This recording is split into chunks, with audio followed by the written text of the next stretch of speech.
누가복음 3장 3절에서 9절 말씀입니다. 누가복음 3장 3절에서 9절 말씀 함께 교독하겠습니다. 요한이 요단강 부근 각처에 와서 죄사함을 받게 하는 회개의 세례를 전파하니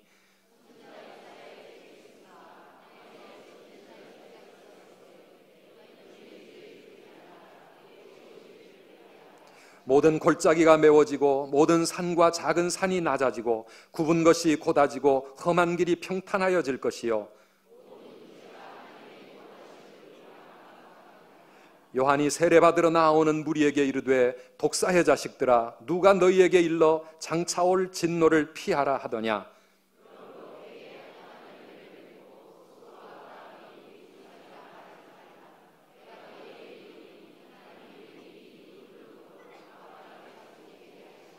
함께 읽습니다. 이미 도끼가 나무 뿌리에 놓였으니 좋은 열매 맺지 아니하는 나무마다 찍혀 불에 던져지리라. 아멘. 지난 12월 11일 날 일본 토쿄의 한 호텔에서는 아주 이상한 장례식이 열렸습니다. 안자키 사토루라고 하는 어느 건설 장비업체의 사장님이 자기의 장례식을 연 거예요. 이분인데요, 올해 80세 되신 이분이 지난 10월 말에 담낭암 말기로 수술이 불가능하다고 하는 진단을 받고 이제 자신의 삶을 정리를 하다가 생전 장례식, 살아있을 때 자기의 장례식을 열게 된 겁니다. 이름을, 그 모임의 이름을 장례식이라고 붙이지 않고 감사의 모임이라 이렇게 하고 3주 전에 미리 초청장을 보냈다고 합니다. 올 때에 우울한 마음, 눈물 어린 그런 마음으로 오지 말고 밝고 복장도 캐주얼하게 입고 오십시오. 조의금, 조화 이런 것 받지 않습니다. 그러면서 지난 80년을 살아가면서 참 감사하고 싶은 사람들을 한 1000명 정도를 초청을 해서 마지막 식사를 함께 나누면서 아까 사진에 보셨듯이 휠체어를 타고 일일이 한 사람 한 사람 만나서 감사의 인사를 하고 고별 인사를 함께 나누었던 그런 장례식입니다.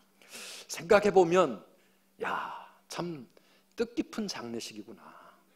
보통 장례식은 어떻습니까? 고인은 이미 돌아가시고 볼 수 없고 만날 수 없는 자리에 가가지고 참 애석하게도 슬픈 마음을 가지고 잘 얼굴도 모르는 상주들만 만나고 주인공 없이 식사만 하고 돌아가는데요, 이런 장례식은 참 좋겠다. 만약에 하나님께서 나에게 내 마지막 죽음의 순간을 조금 이렇게 느낄 수 있게 예견된 그런 죽음을 맞이할 수 있다면 저런 장례식을 하고 가는 것도 참 좋겠다. 물론 진짜 세상을 떠날 때는 가족과 함께 조용하게 이렇게 장례를 진행을 하는 거죠. 여러분, 죽음뿐만 아니라 우리 인생의 중요한 일일수록 어떻게 준비하느냐에 따라서 의미가 완전히 달라집니다. 죽음도 우리에게 감동이 될 수 있고 아름다운 이별로 남을 수가 있는 것이죠.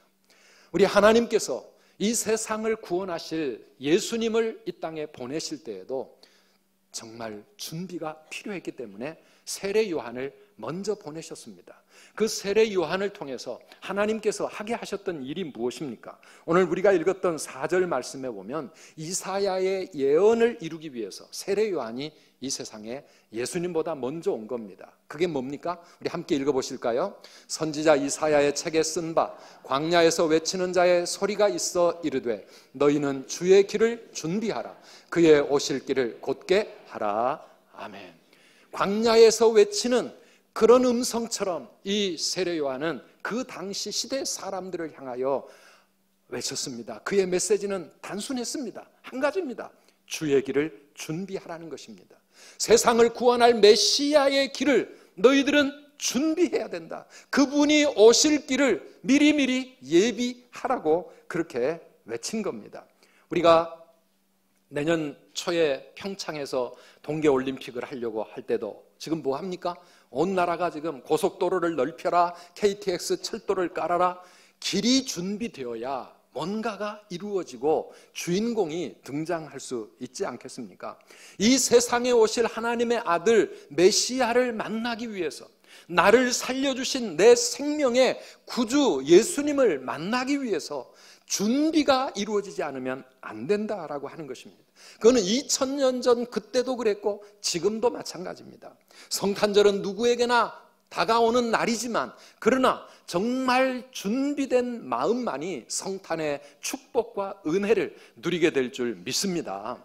예수님 이 땅에 다시 오실 재림의 날도 마찬가지, 세상의 모든 사람이 예수님의 재림 앞에 다 마주치게 되겠지만은, 그러나 준비한 그 사람들만이 재림의 축복과 하나님의 구원을 누리게 되어질 것이라고 하는 겁니다. 그래서 오늘 이 성탄의 계절에 우리 하나님께서는 이 본문 말씀을 통해서 우리 선두 가족, 저와 여러분 모두에게 주의 길을 준비하라고 촉구하고 계십니다. 한번 따라 합시다. 주의 길을 준비하라.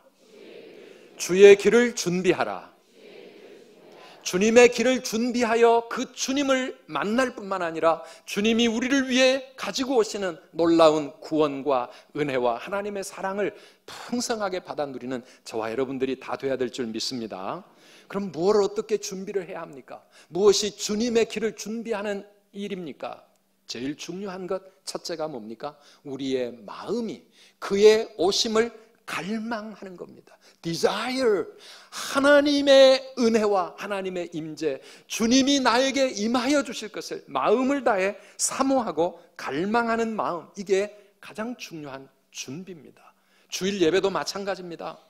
우리가 하나님 만나기 위해서 이 자리에 나와왔는데 준비된 마음, 사모하는 마음, 갈망하는 마음, 그 마음을 가지고 하나님의 은혜를 구하고 찬양하며 기도하며 예배를 드리는 이 시간, 우리의 온 마음을 하나님 앞에 드리는 그 준비된 마음 속에 하늘의 은혜가 임하고 하나님의 음성이 들려지고 하나님의 영광이 체험되어질 줄 믿습니다.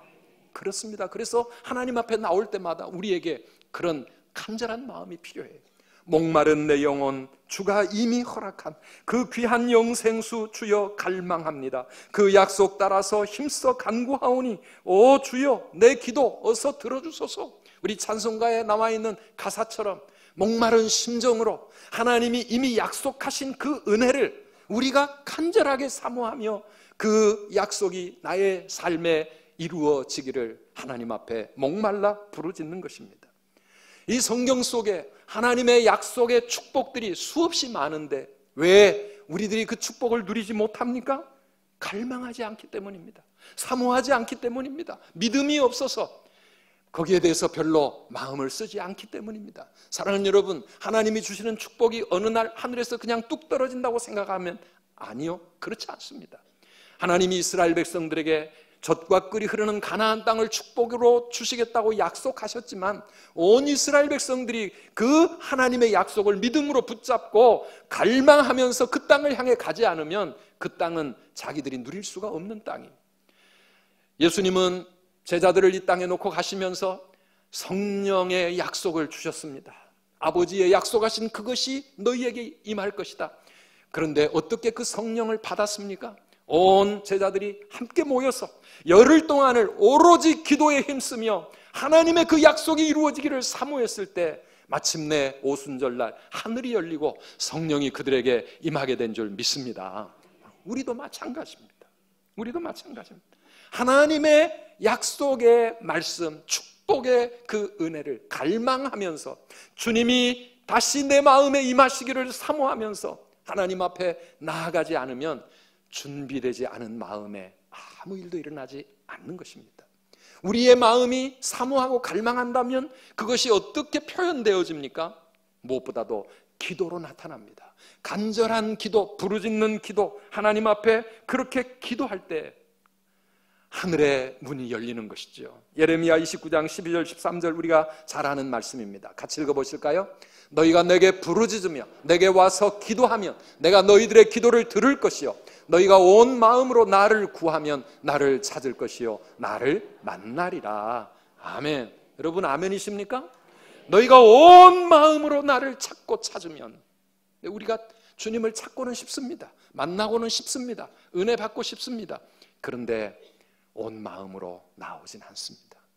그냥 별다른 기대 없이, 아무 생각 없이 그냥 예배의 자리에 그냥 와서 앉았다 가고 있지 않습니까? 아니면 엉뚱한 것을 갈망합니다. 돈을 갈망합니다. 명예를 갈망하고 권세를 갈망하고 세상의 축복을 갈망하고. 사랑하는 여러분, 우리가 갈망해야 될 것이 무엇입니까? 오늘 하나님을 갈망하는 시간이 되시기를 바랍니다. 하나님, 나를 만나주세요. 하나님, 은혜 내려주세요. 하나님의 놀라운 은혜, 그 사랑, 그 하나님의 영광을 내가 체험하기를 원합니다. 사랑하는 여러분, 이런 갈망하는 뜨거운 심령이 있어서 하나님 앞에 간절히 기도하고 온 마음을 하나님 앞에 활짝 열고 나아갈 때, 그럴 때 하나님의 그 놀라운 임재가 우리 안에 나타나는 거예요. 우리가 주일 예배, 주일 헌금도 봉투에 넣어서 하나님께 드리십시오. 우리 교회는 주일 헌금도 봉투에 넣습니다. 왜 그렇게 합니까? 미리 준비하라고, 사모하는 마음으로 하나님 앞에 주일 예배를 준비하라고 여러분 그렇게 하는 겁니다. 그런데 몸은 이 자리에 나와 있지만 이 추운 겨울에 그래도 오신 것 너무너무 대단하신 일인데, 그런데 별다른 기대가 없어서 그냥 왔다 한 시간만 채우고 간다면 얼마나 안타까운 일입니까? 그냥 부모님 때문에 할 수 없이 끌려 나오고 가정의 평화를 위해서 할 수 없이 그냥 앉아만 있다 간다면 얼마나 억울한 시간입니까? 사랑하는 여러분, 하나님을 갈망하시기를 축복합니다.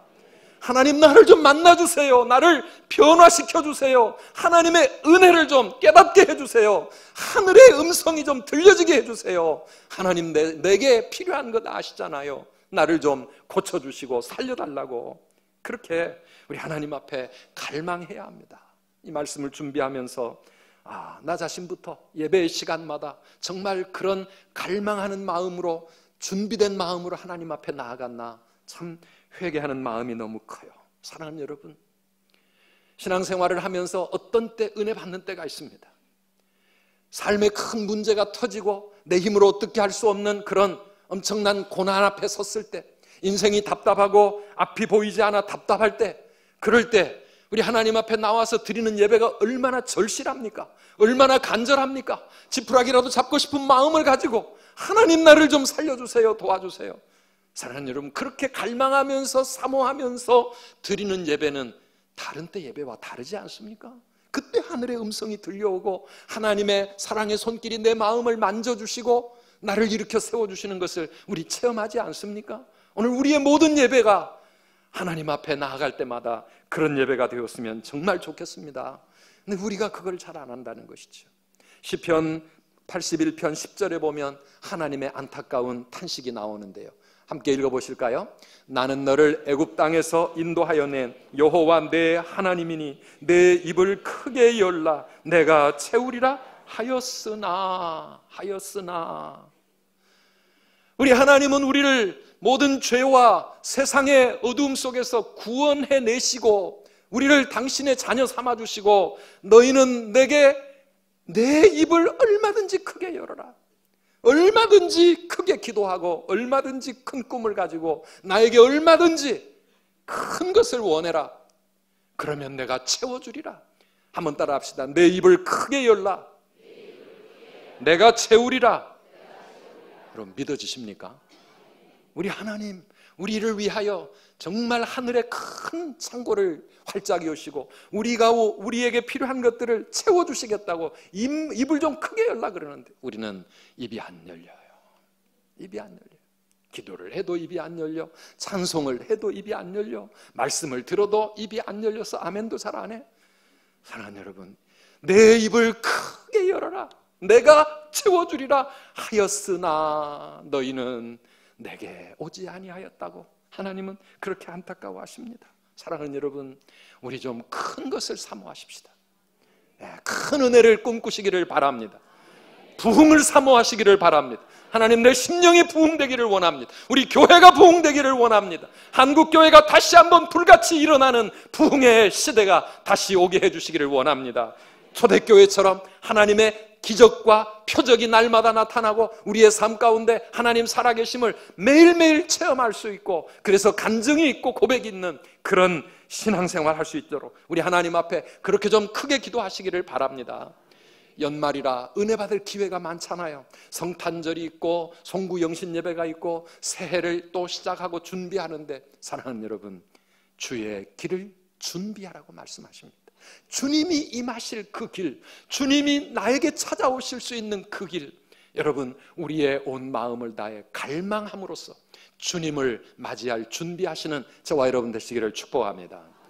그 다음에 마음의 갈망에서 이제는 한 걸음 더 나아가야 되는데요, 그게 뭡니까? 회개하라는 것입니다. 이 세례 요한의 메시지, 회개하라는 것입니다. 뭘 어떻게 주님의 길을 준비할 것인가? 오늘 본문의 5절 6절에서 어떻게 주님의 길을 준비할지 계속해서 말씀하고 있는데요, 5절을 함께 읽어보실까요? 모든 골짜기가 메워지고 모든 산과 작은 산이 낮아지고 굽은 것이 곧아지고 험한 길이 평탄하여질 것이요. 그렇게 되면 어떤 일이 일어난다고요? 모든 육체가 하나님의 구원을 보게 될 것이다. 아멘이십니까? 우리 하나님 앞에 나아갈 때마다 우리 마음이 먼저 좀 바로 세워져야 된다는 것입니다. 상하고 패여서 골짜기 갈라지고 찢겨진 우리의 마음이 메꾸어지고, 교만해져서 높아진 우리의 마음의 산들이 깎여지고 낮아지고, 삐뚤어지고 굽어진 우리 마음의 모든 생각들, 우리의 성품들, 이런 못된 것들이 다시 똑바로 펴지고 거칠고 험해진 우리의 마음이 평탄해질 때, 이게 뭡니까? 지금 고속도로를 뚫고 있는 그런 모습 아닙니까?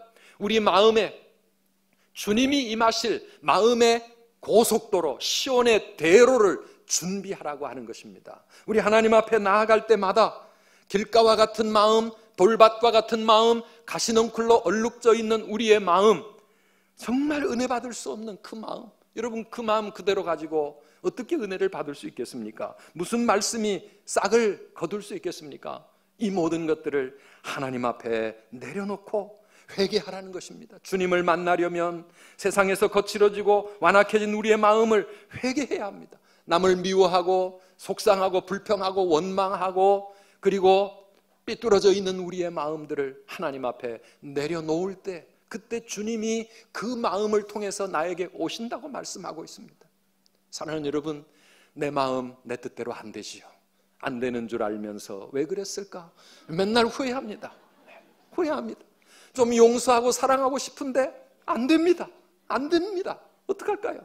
사랑하는 여러분, 그러기 때문에 우리의 이 못난 마음을 예수님 앞에 내려놓고 주님의 은혜를 구하고 주님의 십자가의 보혈로 하나님 나를 좀 정결케 해주시고, 내 이 못난 마음, 내 이 못된 모습, 이 못된 성품 하나님 좀 새롭게 만들어 달라고 그렇게 하나님 앞에 내려놓아야 되지 않겠습니까? 하나님이 우리에게 원하시는 게 완벽해진 마음이 아닙니다. 시편 51편 17절에 다윗이 고백합니다. 함께 읽어보십시다.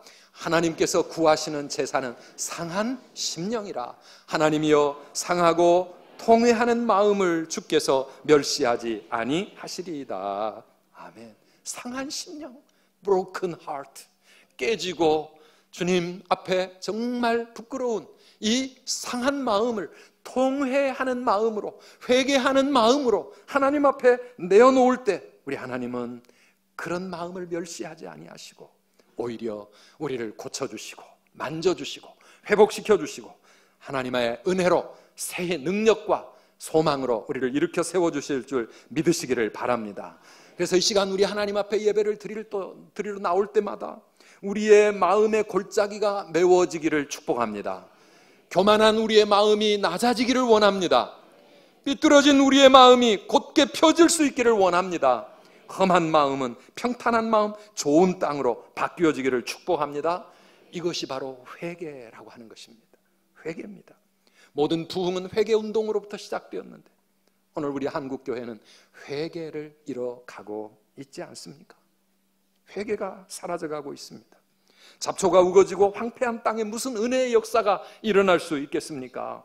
다시 회개의 눈물이 회복되어지고 말씀을 들을 때마다 하나님 앞에 다시 회개하고 예배 때마다 그래서 우리의 심령이 하나님의 은혜의 손길로 만져지고 고쳐져서 우리의 심령이 회복되고 마침내 주님의 놀라운 은혜와 축복이 우리 가운데 임하게 되기를 주의 이름으로 축원합니다.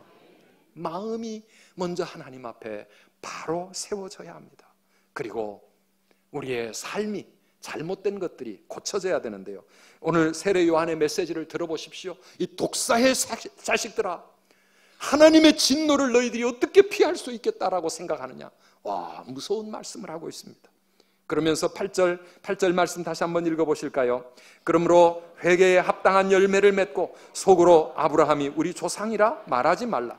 내가 너희에게 이르노니 하나님이 능히 이 돌들로도 아브라함의 자손이 되게 하시리라.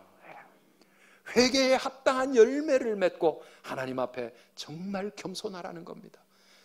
유대인들은 생각했습니다. 우리는 아브라함의 자손이니까, 우리는 하나님의 선택받은 민족이니까.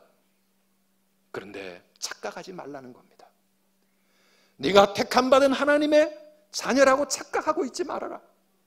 나 예수 믿고 나 교회 잘 다니니까 천국은 내가 당연히 들어갈 거다, 착각하지 말라고 하는 것입니다. 왜요? 열매 맺지 않는 믿음은 가짜이기 때문입니다. 회개의 열매가 없는 신앙은 가짜이기 때문입니다. 세례 요한의 이 메시지 앞에 사람들은 두려워 떨었습니다. 그러면서 요한에게 묻습니다. 10절에 보니까 그러면 우리가 무엇을 하리까? 어떻게 해야 됩니까? 그럼 어떻게 하란 말입니까? 그때 세례 요한이 대답합니다. 오늘 우리에게도 이런 질문이 나왔으면 좋겠어요. 하나님, 나 어떻게 해야 합니까? 내가 어떻게 해야 하나님의 은혜를 힘입고 구원을 받습니까? 11절에 세례 요한이 말하는 것 그렇게 대단한 거 아닙니다. 옷 있는 사람, 먹을 것 있는 사람, 어려운 이웃들과 함께 나누어 가지라는 것입니다. 그래서 오늘 우리가 사랑의 쌀도 나누고 우리가 이웃 사랑을 베풀고 하는 것은 회개의 열매가, 우리 신앙의 열매가 이런 것으로 표현되어져야 되기 때문에 그렇습니다. 12절에 가보면 세리들도 예수님께, 세례 요한에게 나와서 묻습니다. 우리는 어떻게 해야 하겠습니까?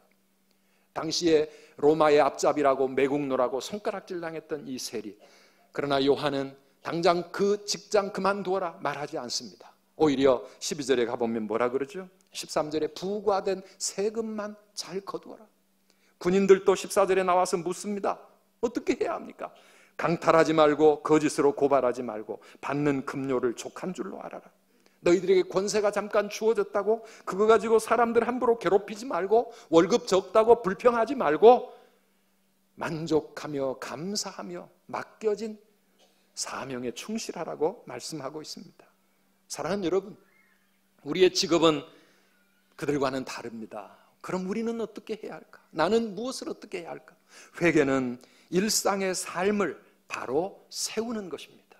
그리고 우리에게 있는 욕심과 죄악을 하나님 앞에 내려놓는 것입니다. 그 회개의 증표로 받았던 것이 세례라고 하는 것이었습니다.